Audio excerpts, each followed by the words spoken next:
السلام عليكم. ازاي اقدر احدد الرسائل كلها على التشانل بتاعتي او رسائل التليجرام عموما، يعني احدد رسائل كتير، كمية كتيرة او الكل بطريقة بسيطة جدا. اول حاجة لازم يكون عندي برنامج بيجرام، وبعدين هدخل على التشانل او الشات اللي عايزة امسح منه رسائل.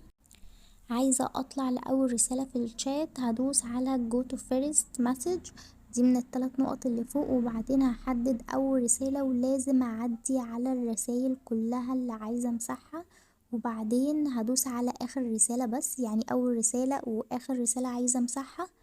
هلاقي ظهر لي من فوق علامتين صح كده، هدوس عليهم هيحدد لي عدد الرسائل اللي ما بين الرسالة الاولى والرسالة الاخيرة. كتب لي فوق 26 رسالة، وبعدين بيقولي انه انا لو عايزة امسح الرسائل كلها كمان من على التليفون عندي، فهعمل علامة صح دي.